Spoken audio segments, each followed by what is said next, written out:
봄이 오면 왕들은 전쟁터에 나갑니다. 그래서 다윗은 봄이 오자 자기 종인 요압과 모든 이스라엘 사람들을 전쟁터에 보냈습니다. 그들은 암몬 사람들을 무찌르고 랍바성을 공격했습니다. 그러나 다윗은 예루살렘에 머물러 있었습니다. 어느 날 저녁이었습니다. 다윗은 침대에서 일어나서 왕궁의 지붕 위를 거닐었습니다. 그러다가 한 여자가 목욕을 하고 있는 것을 보았는데 그 여자는 매우 아름다웠습니다.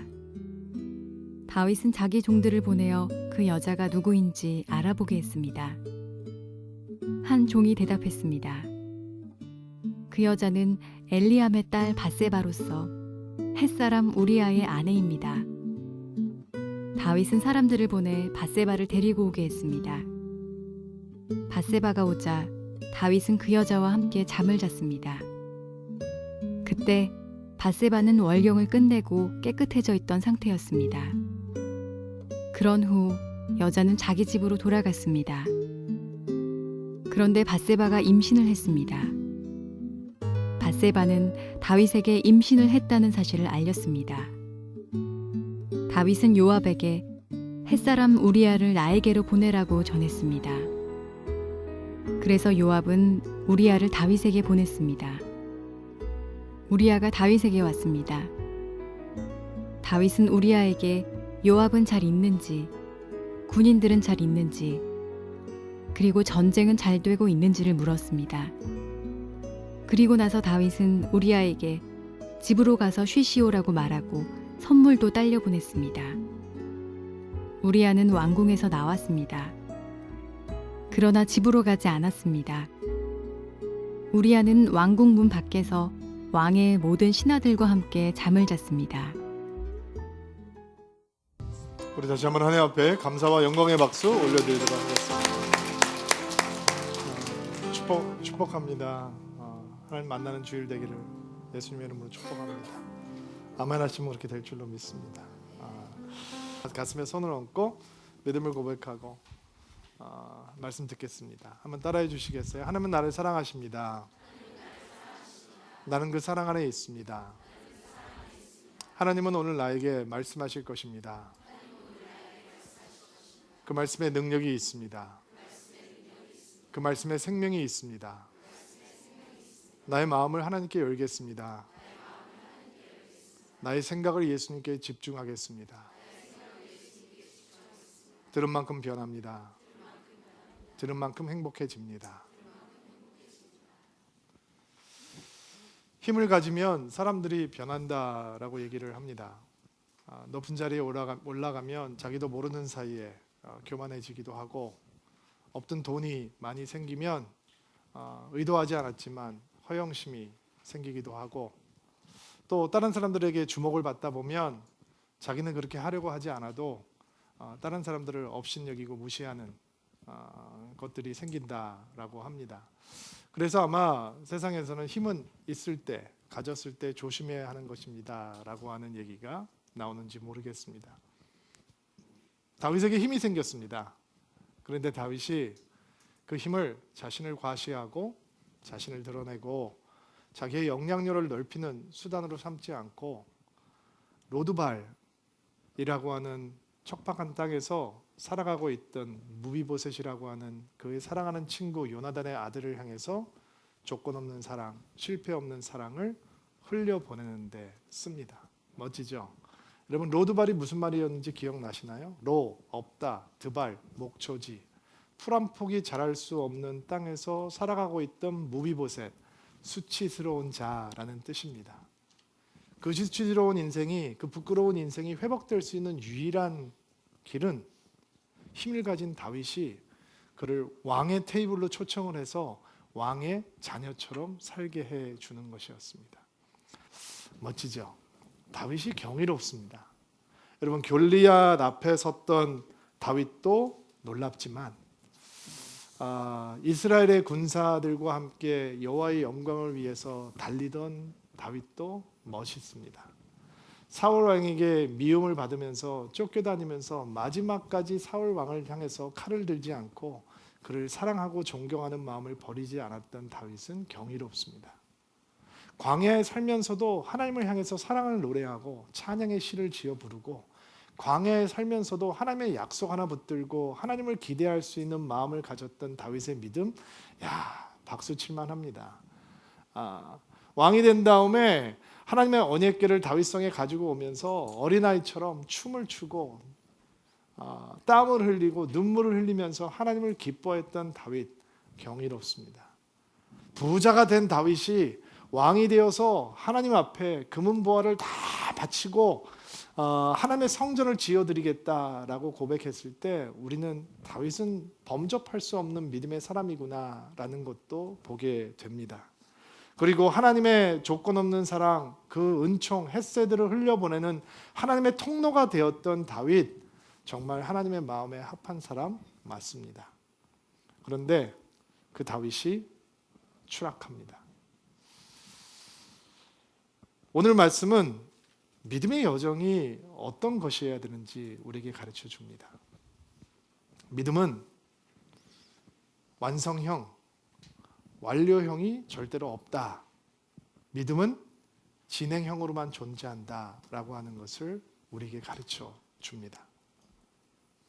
하나님의 은총, 헤세드를 흘려보내는 통로가 되었지만 정작 자기 스스로 그 하나님을 향한 갈망, 간절함, 그것을 놓칠 때 어떻게 이렇게 경이로운 인생을 살고 있던 사람이 단번에 추락할 수 있는지 다윗과 밧세바의 사건은 우리에게 보여주고 있습니다.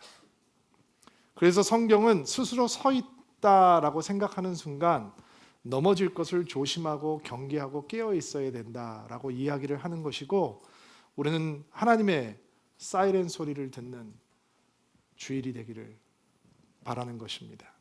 1절 말씀 같이 한번 볼게요. 1절 말씀 한 목소리로 읽겠습니다. 시작. 봄이 오면 왕들은 전쟁터에 나갑니다. 그래서 다윗은 봄이 오자 다윗의 종인 요압과 모든 이스라엘 사람들을 전쟁터에 보냈습니다. 그들은 암몬 사람들을 무찌르고 랍바성을 공격했습니다. 그러나 다윗은 예루살렘에 남아. 봄은 왕들에게 그들의 영토를 확장하고 그것을 위해서 전쟁을 하는 시기였어요. 우기가 끝나고 이제 봄이 되면 전쟁을 나갔죠. 그리고 다윗도 이스라엘에도 그것은 예외가 아니었을 거예요. 10장, 11장 들어가기 전에 10장에 보아도 다윗은 이스라엘 군대의 선두 앞에 서서 전쟁을 치르면서 이스라엘의 군대를 지휘하고 있는 모습을 볼 수 있어요. 그런데 지금 봄이 되었는데도 불구하고 다윗은 요압과 그의 군대들을 전쟁터에 보내놓고 뒤에 예루살렘에 머물러 있었다라고 얘기하죠. 이게 무슨 말일까요? 여러분 어떻게 해석하시겠어요? 다윗이 너무 강해진 걸까요? 아니면 요압과 그의 용사들이 너무 유능해져서 이들은 다윗이 마이크로 매니징을 하지 않아도 그냥 다 알아서 척척 이겨주고 정복하고 할 수 있는 유능한 군대가 되었기 때문일까요? 현재 경영학의 리더십들은 결국은 리더 없이도 잘 돌아갈 수 있는 조직을 만들어 놓는 게 최고의 리더십이라고 얘기를 하는데, 그렇다면 다윗이야말로 이제 전성기의 최고의 왕의 능력을 보여주고 있기 때문에 그가 예루살렘에 머물러 있는 것일까요? 아니면 더 이상 영토 확장이 필요 없다고 생각했을까요? 방어적인 것만 해도 충분하다. 아둥바둥 이제 영토를 넓히지 않아도 된다. 충분히 영광스럽고 충분히 영화롭다 하기 때문에 다윗이 뒤에 물러서 있는 것일까요? 다윗이 지금 예루살렘에 머물러 있는 것은 전략적인 리더십 결정이 아닌 것 같아요. 오히려 정반대의 상황을 보여주고 있는 것 같아요. 다윗이 나태해지고 태만해지고 안일해졌다라고 하는 증거죠. 긴장감이 느슨해지고 경계심이 해제되고 방심하고 정말 흐리멍텅해진 믿음, 리더십, 이런 모습을 보여주고 있는 증거인 것 같아요. 영적인 위기가 언제 믿음의 사람들에게 찾아오느냐?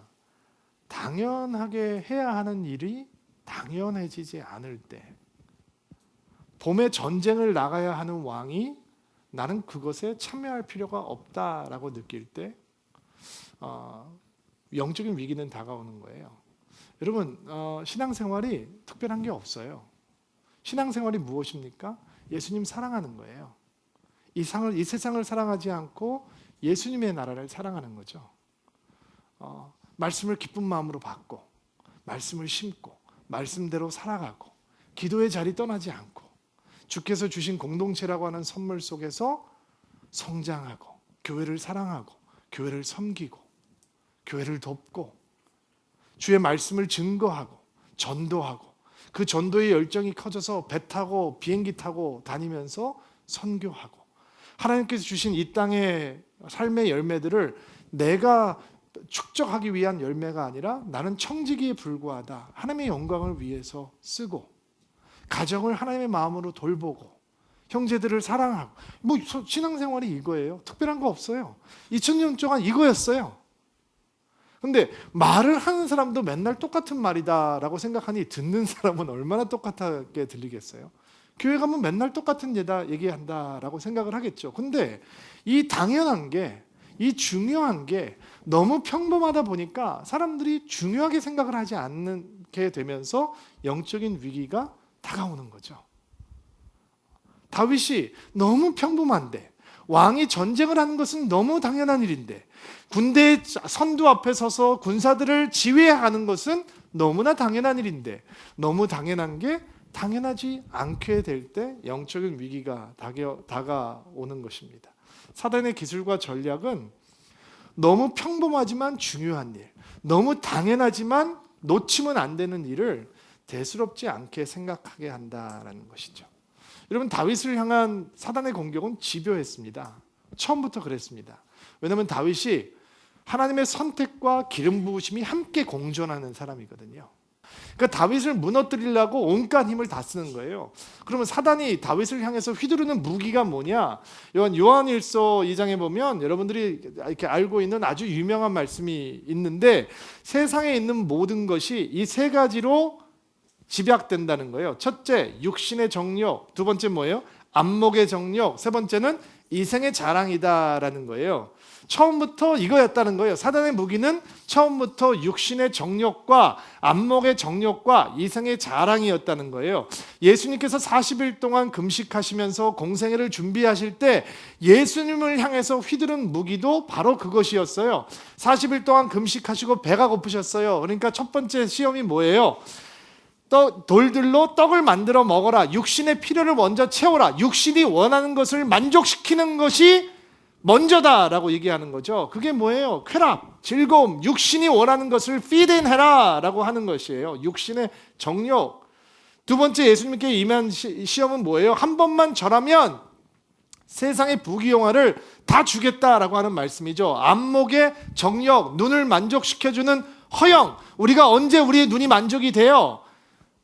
비싼 거, 좋은 거, 금은 보화로 살 수 있는 거, money, 골드가 우리를 향해서 휘두르는 사단의 무기인 거예요. 세 번째, 예수님께서 뛰어내려라. 그러면 천사가 너를 받아줄 것이다. 그러면 모든 사람들이 너를 주목하겠지. 너의 인기가 올라가겠지. 사람들이 너를 대단하다고 생각할 거야. 이게 뭐예요? 파워, 인기, 사람들이 그렇게 갖기 원하는 명예. 어떤 목사님은 이사장 타이틀이 50개래요. 이생의 자랑.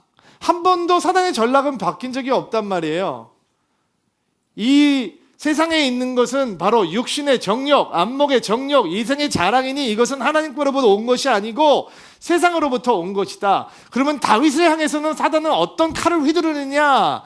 다윗이 광야에서 찢어지게 가난했었거든요. 기억나세요? 그래서 밥을 구걸하면서 먹어야 됐죠. 그것 때문에 수치도 당했죠. 근데 다윗이 부자가 되어버렸어요. 근데 그 금은 보화가 다윗을 바꾸지 못했어요. 왜 바꾸지 못했죠? 하나님께 드려버렸어요. 말이 많이 생겼잖아요. 잊어버리셨죠? 신명기에는 왕은 말을 많이 가지면 안 됩니다. 왜? 전쟁은 말로 하는 것이 아니라 뭘로 하는 거니까? 하나님으로 하는 거니까 말의 아킬레스건을 끊어버려서 말을 버려버렸다고요. 금은 보화를 가져다가 하나님께 다 바쳐버렸다고요. 성전을 짓겠다고 엄청나게 준비를 하기 시작했어요. 그러니까 돈으로는, 안목의 정욕으로는 다윗을 흔들어 버릴 수가 없는 거예요. 그러니까 두 번째 무기가 뭐냐? 육신의 정욕. 이게 다윗이 육신의 정욕이 슬며시 그의 삶 속으로 들어왔다라고 하는 증거를 볼 수 있는 게 사무엘하 5장에 다윗이 헤브론에서 유다 지파의 왕으로 있다가 12지파의 왕으로 됐을 때 예루살렘으로 와서 이런 말씀이 등장을 해요. 다윗이 헤브론에서 예루살렘으로 옮겨온 후 12지파의 왕이 됐다는 얘기죠. 예루살렘에서 후궁과 아내를 더 많이 맞아들였습니다. 하나님께서는 처음부터 한 여자와 한 남자가 만나는 것을 결혼이라고 부르셨어요. 어디서도 남자가 힘이 있고 돈이 많으면 능력이 있으면 아내를 여러 명 얻어도 된다라고 하는 것을 말씀하지 않았어요. 근데 구약 성경에 보면 그런 남자들이 믿음의 사람들이 수도 없이 등장해요. 그러면 하나님께서 이게 뭐냐? 근데 다 그래서 다 고생하잖아요. 다 고생하잖아요. 하나님 뜻에 벗어나기 때문에 다 고통당하잖아요. 그런데 다윗이 이런 12지파의 왕이 된 다음에 후궁과 아내들을 맞아들이기 시작했어요. 다윗이 왜 말을 버렸느냐? 신명기 17장에 이런 말씀이 있거든요. 당신들 가운데 왕이 생기면 절대로 말을 많이 가져서는 안 돼요. 그 말씀을 알고 있었다는 거죠. 근데 그 신명기 17장에 또 어떤 얘기가 나오냐면 금은 보화를 많이 가져서도 안 돼요.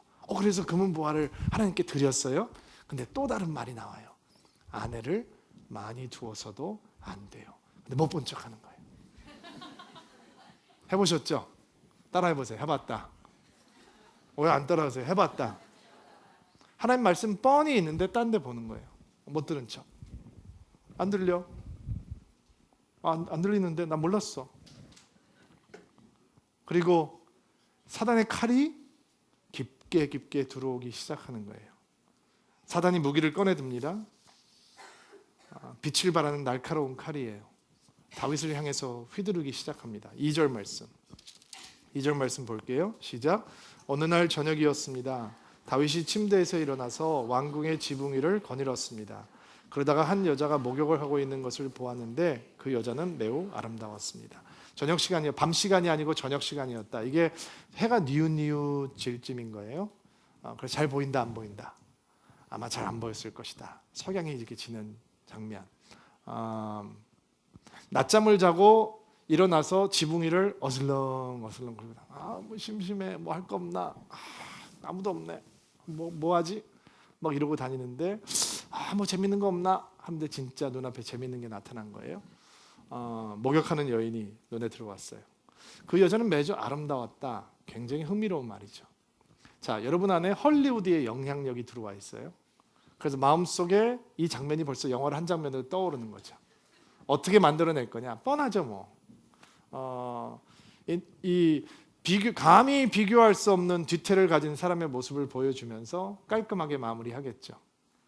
그리고 우리 마음속엔 이런 생각이 드는 거예요. 다윗은 그럴 수밖에 없었다.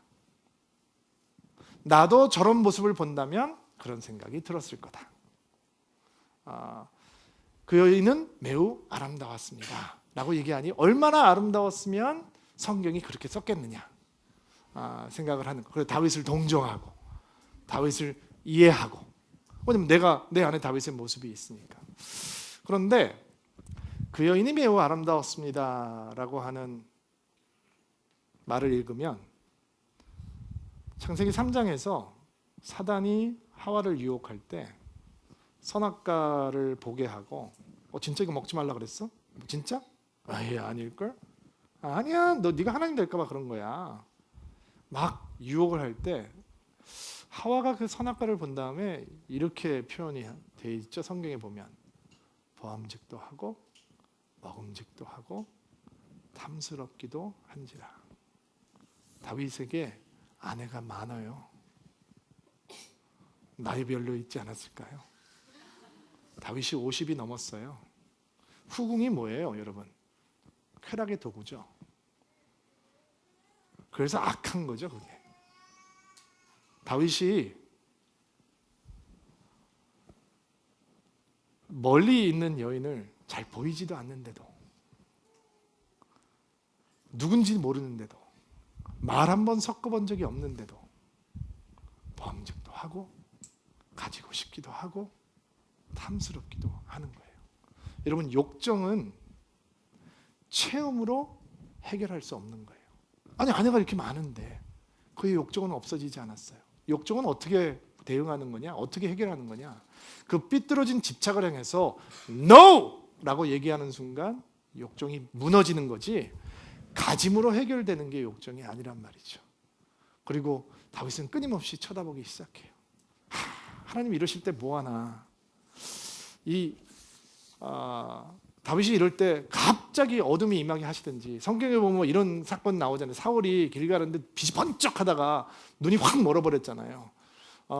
아니 이런 기적이 필요한 건 다윗인 거죠. 지금 목욕하는 여인이 눈에 딱 들어왔으니까 그때 갑자기 빛이 번쩍하면서 다윗이 눈이 확 멀어버리고, 그때 사울아 사울아 내가 왜 나를 핍박하느냐 그렇게 말씀하셨던 그분이 다윗아 뭐 보니 이렇게 물어보면 보지 마라 이렇게 얘기하시면 정신이 번쩍 들 텐데 그렇게 안 하셨어요?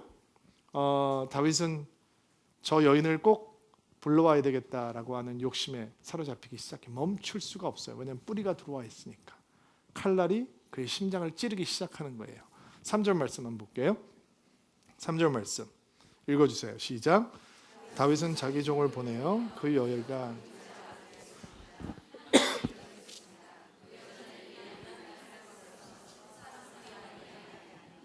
계속 쳐다보고 있으면서 그 여자가 누구인지 알아보게 하라 그랬어요. 여러분 아주 재미있는 사실은 인도 같은 나라 가면 여인들이 바깥에서 목욕하는 모습을 심심치 않게 목격할 수 있다는 거예요. 지금 고대 근동 아시아라는 것을 여러분 기억하셔야 돼요. 지금 현대 사회가 아니에요. 여인들은 바깥에서 목욕 많이 했을 거예요. 우리가 생각하는 대로 그녀가 그런 모습으로 목욕하지 않았다라고 우리는 상상해 볼 수도 있어요. 인도에서 여자들이 못을 입고 목욕을 하는 것에 익숙하듯이 고대 근동아시아에도 어쩌면 우리가 생각하는 대로 그렇게 야한 모습으로 목욕을 안 했을 수도 있다라고 여러분 생각해 보셔야 돼요. 예수님께서 이런 말씀을 하시죠. 여인을 보고 음욕을 품는 자마다 이미 마음속에 간음을 했다라고 얘기하시죠. 근데 지금 말리부 비치가 아니잖아요. 와이키키가 아니란 말이에요. 고대 근동아시아의 여인들이 보이고 다니면 얼마나 보이고 다녔겠어요. 그러나 예수님께서는 사람들의 마음속에 있는 음란에 대해서 얘기하고 계시는 거예요. 요만큼을 내놓고 다녀도 인간은 음란을 품을 수 있다라는 거예요. 그리고 다윗은 그 음란 속에 빠져들기 시작해요. 그 사람에 대해서 알아보기 시작하죠. 근데 그 답이 뭐라고 나왔어요? 답이 너무 놀라워요. 엘리암의 딸 밧세바 햇사람 우리아의 아내입니다 라고 하는 보고가 들어왔어요. 여러분한테는 이게 아무 의미가 없죠. 무슨 얘기인가 암호 같다.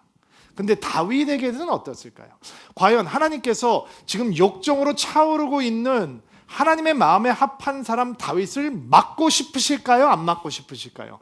막고 싶으시죠. 하나님께서 간섭하실까요? 안 하실까요? 간섭하시죠. 여기에 그 증거가 있는 거예요. 엘리암의 딸. 그러면 엘리암이 누구냐? 사무엘하 23장을 보면 다윗과 함께 이스라엘의 건국을 도왔던 용사들의 이름이 등장을 하는데, 그 용사들의 이름은 다윗의 진짜 믿음직스러운 이 의리의 이 충성스러운 일꾼들이에요.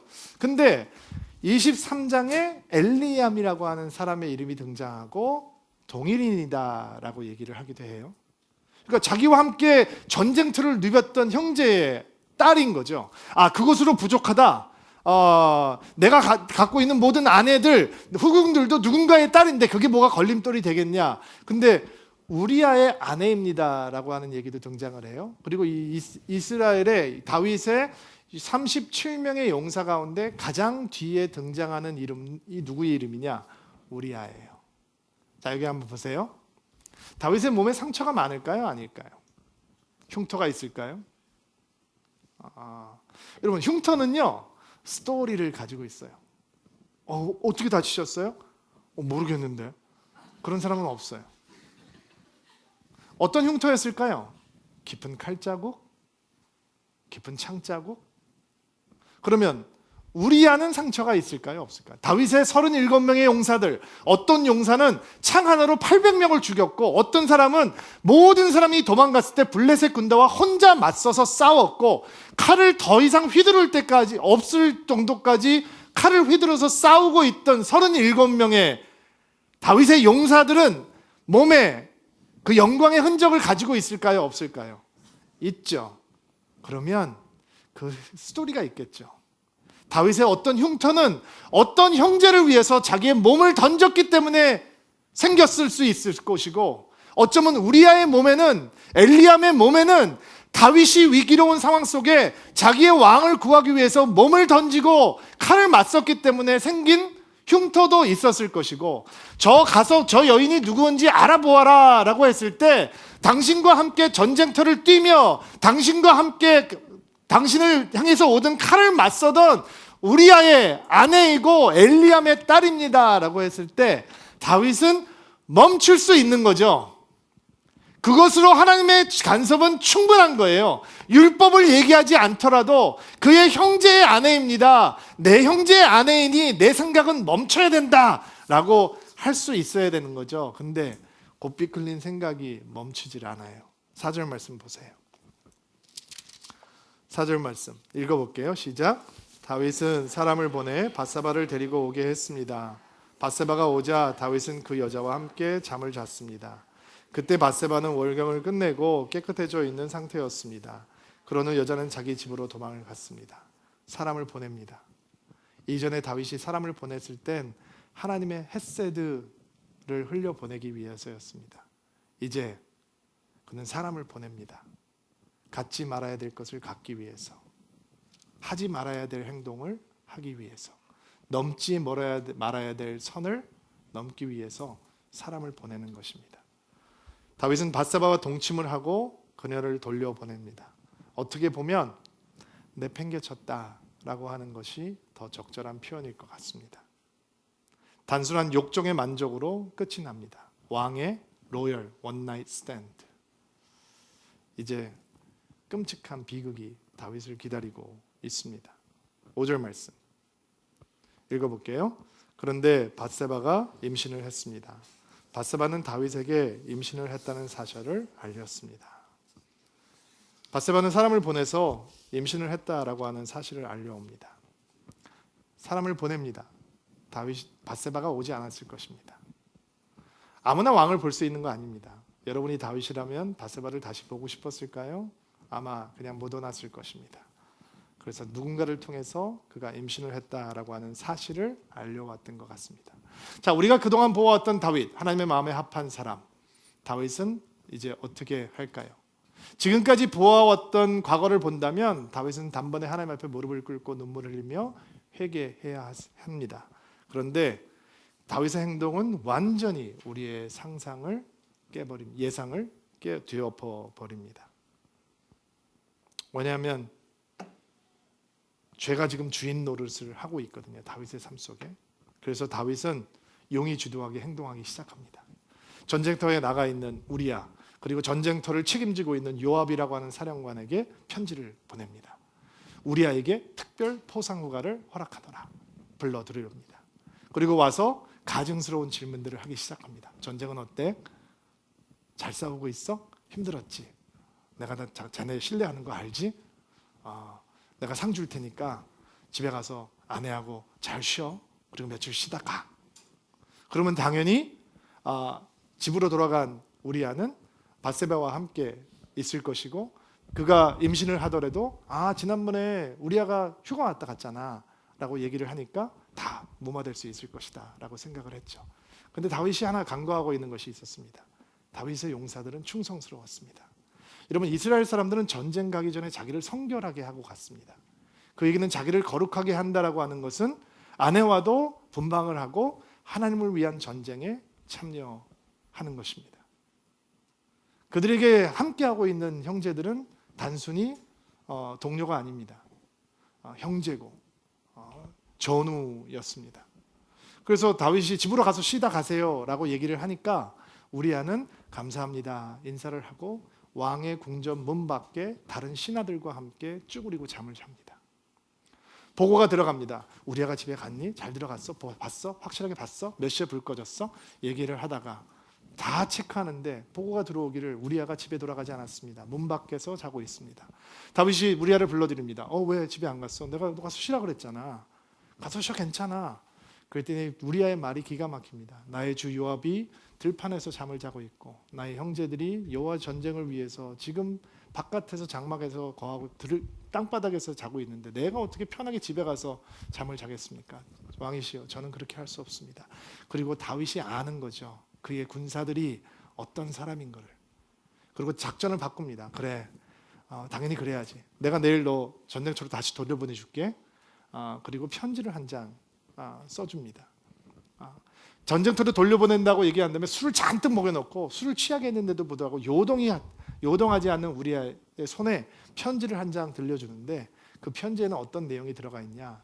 요압에게 우리아를 가장 격렬한 전투 현장에 내보내라. 그리고 전쟁이 가장 치열해졌을 때, 가장 위험한 순간이 왔을 때 모든 군세를 후퇴시키고 우리아만 남겨놔라. 그리고 혼자 싸울 수 없었던 다윗의 37명의 용사 중에 하나였던 우리아는 다윗의 은폐하기 원하는 마음 때문에 장렬하게 전사를 합니다. 그리고 요압이 다시 메시지를 다윗에게 보냅니다. 패전했습니다. 그러면 왕이 화를 낼 것이다. 전쟁에서 지는 것을 견딜 수 없었던 다윗은 화를 낼 것이다. 왕이 왜 그렇게 바보처럼 싸움을 해서 지게 되었느냐라고 물어본다면 그냥 이 얘기만 해라. 왕의 종 우리아도 죽었습니다. 그리고 다윗이 우리아가 죽었다라고 하는 이야기를 전해 듣자 이렇게 반응을 합니다. 전쟁을 하다 보면 죽는 사람도 있고 죽이는 사람도 있는 거다. 괜찮아. 열심히 공격해서 성을 빼앗으라고 전해라 라고 얘기를 합니다. 하나님의 마음에 합한 사람이 남의 아내를 취하는 것으로 끝나지 않고 그 아내의 남편까지 살해야 하는 지경까지 이르게 되었습니다. 여러분 어떻게 사람이 이렇게 변할 수 있을까요? 무슨 일이 생긴 걸까요?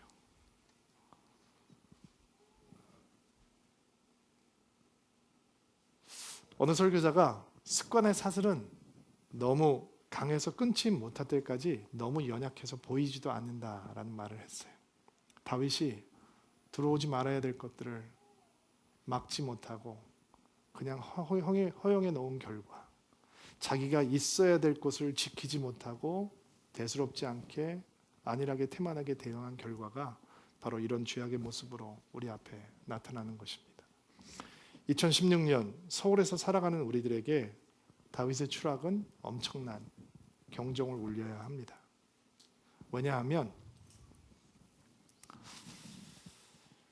우리는 성적인 방종이 죄라고 생각하지 않습니다.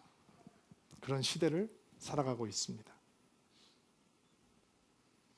밧사바와 사이에 태어난 아이를 사람들은, 성경을 잘 모르는 사람들은 솔로몬이다라고 이야기합니다. 아닙니다. 지금 이 관계에서 태어난 아이는 솔로몬이 아닙니다. 그 아이는 죽습니다. 그리고 이 사건으로 말미암아 다윗의 가정은 말로 설명하기에도 민망할 만큼 치욕적으로 피투성이가 돼서 만신창이가 되어버립니다.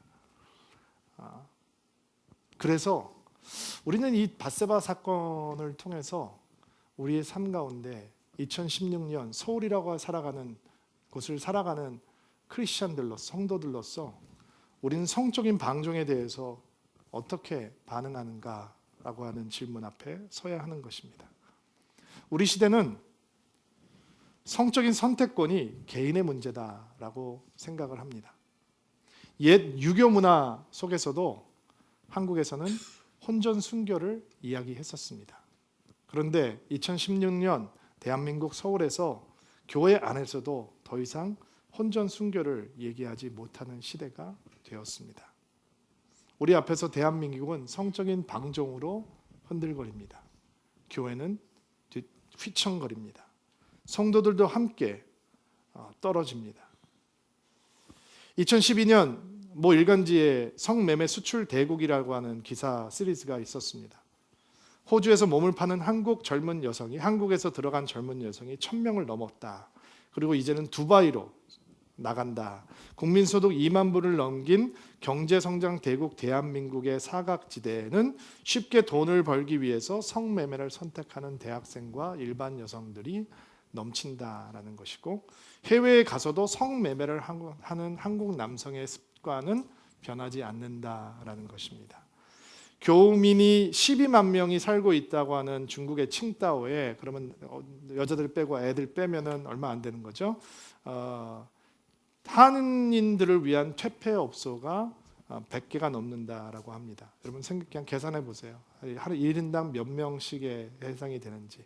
미 국무부 인신매매 근절대책위원회가 올린 연례 보고서에서는 한 해 동안 검거된 외국인 성매매 여성 가운데 23.5%, 추종 불허 1위예요. 대한민국 코리아라고 보고를 했습니다. 2007년 여성가족부가 낸 통계를 보면 대한민국의 성매매 경제 규모는 14조 9천억, 국가 전체 예산의 6%에 달하는 돈이었습니다. 당시 통계를 보았을 때 성매매를 한 남성의 수는 9,300만 건, 성인 남정을 2천만으로 보아도 그 숫자는 과한 숫자인데 2천만 명으로 보아도 1년에 5번을 한국 남성들은 성매매를 했다라고 하는 얘기가 되죠. 식약청 통계로 보았을 때 20대 30대 여성 가운데 유흥업소에 종사하고 있는 사람의 퍼센티지는 적게 보면 8.5%, 많이 보면 14.6%. 2011년 12월 조사 남성연대 성매매 여성의 숫자는 189만 명. 2012년 9월 25일 일간지에 실린 성매매를 알바라고 부르는 10대들이라고 하는 기사에 의하면 키스 알바, 섹스 알바를 조장하는 카페에 초등학생 회원들이 수천 명에 달한다라는 기사가 있었습니다. 우리가 살고 있는 대한민국에선 간통이라고 하는 단어는 사어가 되었습니다. 교회는 이런 시대의 흐름 앞에서 무력해졌습니다. 순결이라고 하는 이야기는 고소의 암호처럼 변해버렸습니다. 누가 이런 시대에 대안을 제시할 수 있을 것인가? 신목사와 제가 사무엘하 11장을 향해 가면서 둘이 끊임없이 이야기를 나누면서 고민을 나누었습니다. 목회자도 성도들에게 거룩하자라고 얘기하고 민망합니다. 왜냐하면 아무도 듣지 않는 것 같으니까. 그런데 성적인 방종은 하나님 앞에서 괜찮지 않습니다. 결혼을 안 한 청춘 남녀가 단순히 서로를 좋아한다라고 하는 이유만으로 성적인 탐닉을 하는 것, 세상은 요즘은 다 그래 라고 얘기할지 모르지만 하나님 앞에서 절대로 괜찮지 않습니다.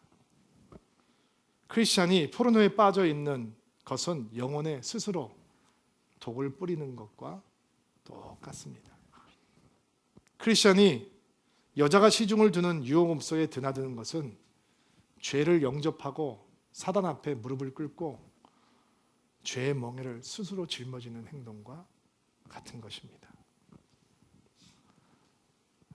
교회가 무력하다, 목회자들이 성적인 방종 앞에 무력하다라고 하는 생각은 때때로 어떤 형제님들이 웃어넘기는 농담인 것처럼, 그래도 목사님 저는 그런 데 가서 전도합니다, 예수님 얘기합니다 라고 하는 말도 안 되는 궤변, 미친 소리를 하는데 그것을 성직자 앞에서 하면서 그것이 아무런 꺼리낌이 없다라고 느끼는 시대에 살아가고 있는 목회자가 내가 목회를 제대로 하고 있는 것인가? 왜 예수님의 복음은 능력이 있었는데, 사도 바울의 복음은 능력이 있었는데 우리가 전하는 복음은 이렇게 능력이 없을까? 생각을 하게 됩니다.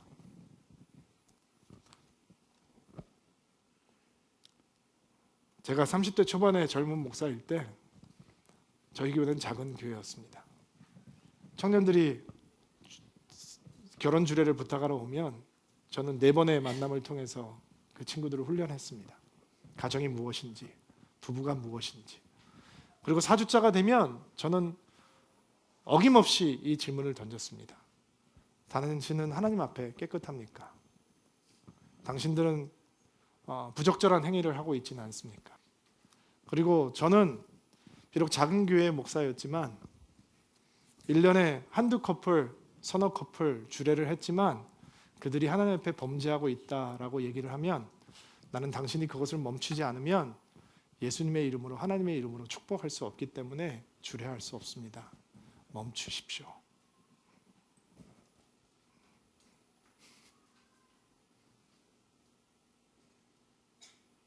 그리고 그들은 멈추었습니다. 내가 하나님 앞에서 두려워하는 것을 가르치니까 그들은 죄를 멈추었습니다. 여러분, 교회는 하나님께로 돌아와야 합니다. 목회자는 거룩을 이야기해야 하고 성도는 그 거룩을 살기 위해 몸부림쳐야 합니다. 사람들은 유혹을 거절함으로 충분하다라고 생각합니다. 아닙니다. 여러분, 유혹을 거절하고 하나님과 친밀함 속으로 들어가는 것입니다.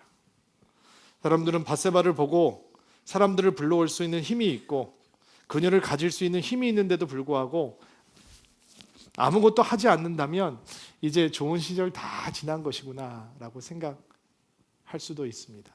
어리석은 생각입니다. 여러분, 그 나쁜 시절이 끝나야 진짜 좋은 시절이 다가오는 것입니다. C.S. 루이스가 얘기했던 것처럼 하나님께서 준비하신 청정 해변이 그 앞에서 펼쳐져 있는데 빈민촌에서 구정물을 튀기면서 놀면서 나는 여기가 더 좋다라고 얘기하는 어리석은 아이의 모습을 우리는 이 시대가 이 교회 안에서 우리 사회 안에서 보게 되는 것입니다. 사단은 짝퉁 하나님을 우리 앞에 데려다 놓습니다. 꼭 그 앞에 무릎을 꿇고 그것을 섬기고 그가 요구하는 대로 해야 행복해질 것 같습니다. 그러나 믿음은 그 짝퉁 하나님을 향해서 죽음을 선포하는 것입니다. 여러분, 거룩하셔야 합니다. 형제님들, 거룩하셔야 합니다. 크리스찬이라면 그런 곳 다니지 말아야 합니다. 가지 말아야 합니다. 거부해야 합니다. 우리가 거절하지 못하면 우리의 자녀들이, 우리의 아이들이 똑같이 그런 곳들로 살아가게 될 것입니다. 이 땅엔 퇴폐업소가 교회 숫자보다 많아졌습니다. 우리는 지금까지 무력했습니다. 그러나 지금 예배를 드리고 있는 세상의 빛과 소금이라고 불러지는 여러분과 제가, 우리는 죄를 괜찮다라고 얘기하지 않고 성적인 방종을 다 그래라고 얘기하지 않고 관계를 끊어지더라도, 관계를 잃어버리더라도 나는 하나님 앞에서 끝까지 거룩한 신부로 순결하고 거룩하게 살겠다라고 작정하는 순간 우리는 손해보는 인생이 아니라 살아나는 인생이 될 줄로 믿습니다. 오늘 다윗을 심판하고 조롱하는 자리나 그를 동정하고 이해하는 자리에 앉지 맙시다. 우리를 성찰하는 자리에 앉읍시다. 다른 것을 보지 말고 우리의 삶 속에 들어와 있는 사단의 날카로운 날을 봅시다. 그리고 하나님의 은총을 구합시다. 하나님의 은혜를 구합시다. 주께서 우리를 긍휼히 여기시고 우리에게 놀라운 영적인 승리를 허락해 주실 줄로 믿습니다. 같이 한번 기도하겠습니다. 오늘은 제가 몇 가지로 여러분을 초청하면서 기도할 텐데요. 우리 팀들은 조금 있다가 올라와 주시고요. 죄송합니다.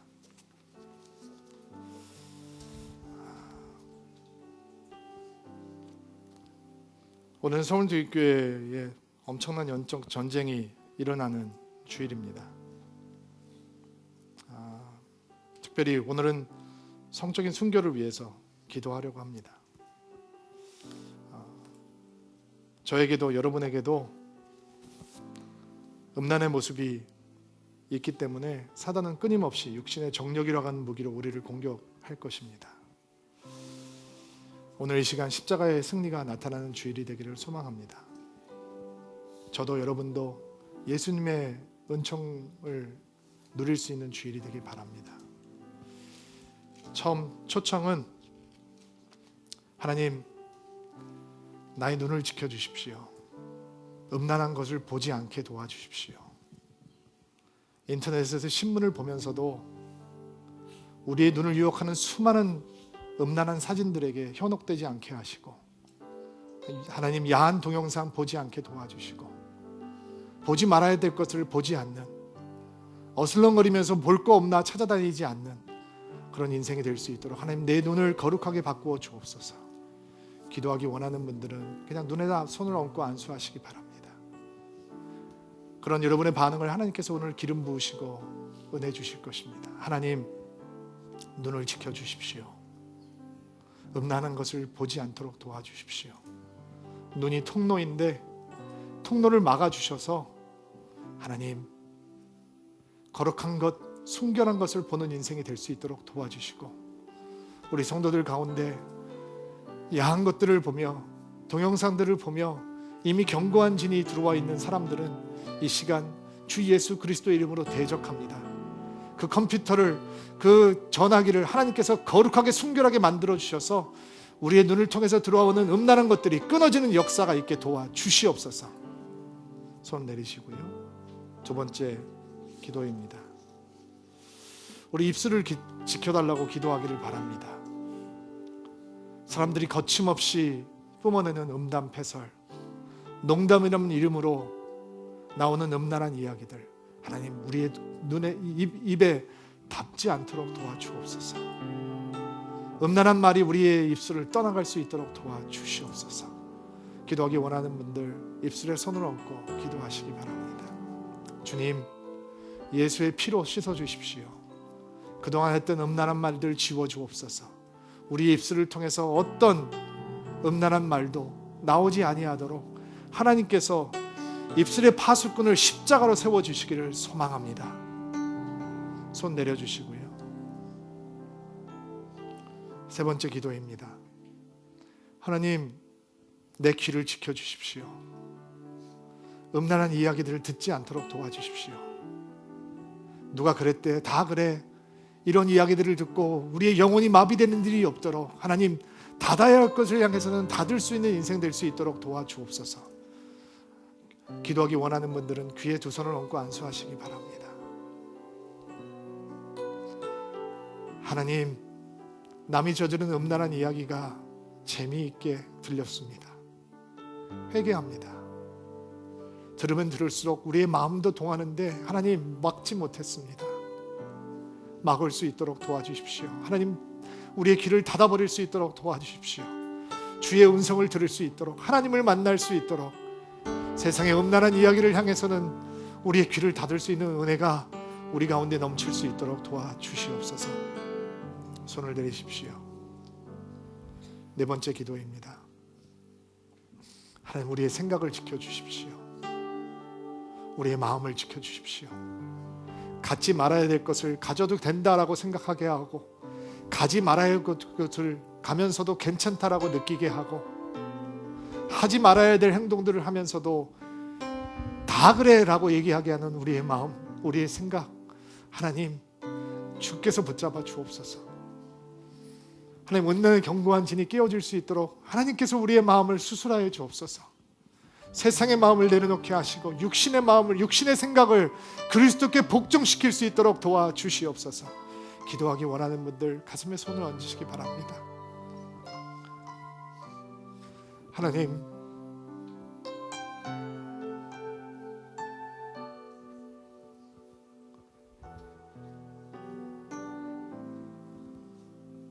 예수께서 거하시는 곳인데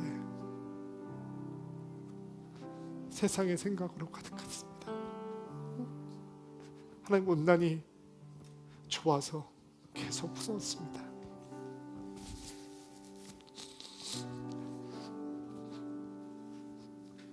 기도가 숨통이 막히고 말씀이 들리지 않고 신앙생활의 생명력이 상실해도 그 음란한 생각을 마음에 계속 심었습니다. 형제를 보고 자매를 보고 음란한 마음이 들어도 하나님 회개하지 못했습니다. 하나님 용서해 주십시오. 거룩한 주의 백성인 우리가 회개하지 못해서 교회 안에서도 그런 일들이 생기고 이 나라와 민족이 이 나라가 음란하게 변화도 교회는 막아내지 못했습니다. 하나님 회개합니다. 우리 마음 가운데 음란한 생각들이 그 견고한 질이 깨어지게 하시고 하나님 주 앞으로 돌아올 수 있도록 도와주옵소서. 예수께로 돌아갈 수 있도록 도와주시옵소서. 우리 자녀들을 위해서 하나님 그 음란함에 틈타지 못하도록 기도하지 못했던 것을 회개합니다. 하나님 우리 마음에 거룩한 생각들, 순결한 생각들로 넣어주옵소서. 손 내리시기 바랍니다. 자, 우리 주님 앞에 한번 두 손 듭시다. 이 시간 기도할 때 우리 삶을 주님 앞에 거룩한 의의 병기로 드립시다. 우리 한번 통성으로 기도할 때 하나님 우리를 붙들어 주옵소서. 거룩하고 순결한 인생이 될 수 있도록 도와주옵소서. 내가 죄를 짓고 있는 현장이 있다면 하나님 멈출 수 있도록 도와주옵소서. 그 관계가 끊어지게 도와주옵소서. 죄를 감추지 아니하고 주님 앞에 나옵니다.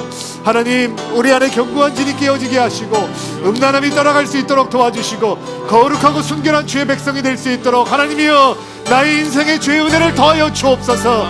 간절한 마음으로 기도하며 나아갑시다. 할렐루야.